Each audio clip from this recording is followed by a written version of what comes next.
Hello and welcome. I'm Dr. KT Manis. In this video, we're going to start at the beginning by looking at what marketing really is and where it comes from. We'll introduce the marketing concept by focusing on its core foundation, exchange. Once we understand exchange, we can understand how the marketing discipline developed over time. By the end of this video, you will be able to define marketing as exchange. We'll also explain how travel expands exchange beyond the household and how currency reduces friction, enabling specialization and larger markets. Finally, you'll be able to identify major marketing eras from roughly 1900 to today. Exchange is the foundation of marketing, and the most important thing to understand is that exchange is voluntary. That means nobody is forced to participate. Both sides choose to exchange because they believe they will benefit. That also helps explain the next point. Voluntary exchange is not an equal trade.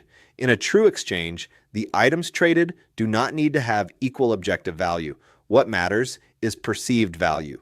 Each side sees the exchange as worthwhile based on their own needs, goals, and preferences. For example, imagine I have fresh vegetables and you have bread. You might value vegetables more because you need ingredients for dinner. I might value bread more because I do not have time to bake. We exchange, and both of us walk away feeling better off, even though the items are different. That leads to the final idea. Exchange occurs when expected value increases for both sides at the time of choice. Marketing exists because organizations try to shape that perceived value by understanding needs, offering solutions, and creating reasons to choose their product or service. To understand how marketing developed, it helps to start with primitive societies. In this stage, travel is extremely limited. People cannot easily move between communities, and communication across distance is minimal. Because travel is limited, production and consumption happen in the same household. Families or small groups create what they need and use what they create. There are very few outside alternatives and very few opportunities for trade. You still see a division of labor, but it is mainly household-based. Different members take on different tasks, such as gathering food, preparing materials, building shelter, or caring for children. This kind of system often resembles a hunter-gatherer economy, where survival depends on what the household can find and produce directly. And the marketing takeaway is simple. When exchange is minimal, marketing is minimal. Without trade, there is no real need to persuade, differentiate, or compete for customers because the household is mostly self-sufficient. Marketing begins when exchange becomes possible, and one of the earliest triggers is travel. When travel becomes possible, even in a limited form, people gain access to others outside their household. That creates the opportunity for trade. At first, exchange tends to begin between households through bartering, meaning goods are traded directly for other goods. One household might trade food for tools, or clothing for supplies, or labor for materials. Over time, something important begins to happen. Producers and consumers become distinct roles. Instead of everyone producing everything they need, some individuals or households become more specialized. They begin producing extra and trading it to others. That is an early version of a market. Once this happens, exchange becomes more frequent, choices increase, and people begin comparing options. This is also where marketing starts to appear, even in a basic form, because once exchange exists, sellers have incentives to attract buyers, communicate value, and encourage selection. As markets grow, the next major shift is currency. Currency changes exchange because it makes trading much easier and more efficient.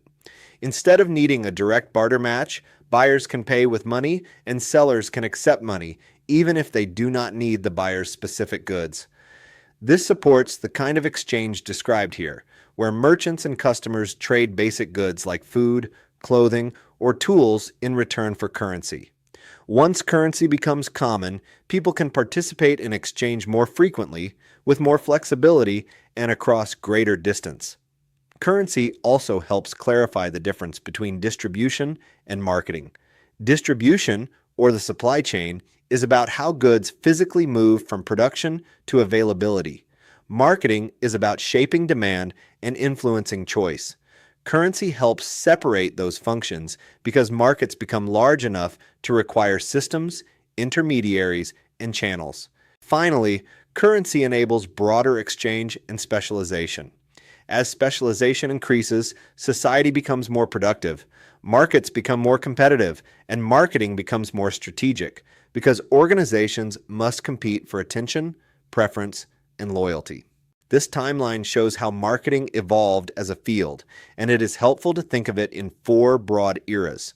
First, 1900 to 1920 is the period where marketing begins to emerge as a distinct area of study.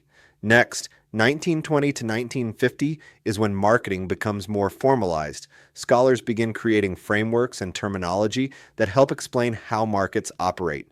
Then, 1950 to 1980, marketing shifts into what many people recognize today as modern marketing management. Finally, 1980 to the present, marketing becomes more complex and more fragmented. We will be discussing each of these eras in more detail in future videos. Let's summarize the core ideas from this section. First, marketing emerges when exchange becomes possible. Without exchange, there is no market activity and very little reason for marketing to exist. Second, travel enables trade. As people can move beyond the household, exchange expands, choices increase, and basic markets begin to form. Third, currency reduces friction and expands markets. It makes exchange easier, faster, and scalable, allowing people to buy and sell without needing a direct barter match. And as exchange scales, specialization increases. Merchants emerge, channels develop, competition grows, and organizations must start making choices about how they position themselves. Thank you for watching.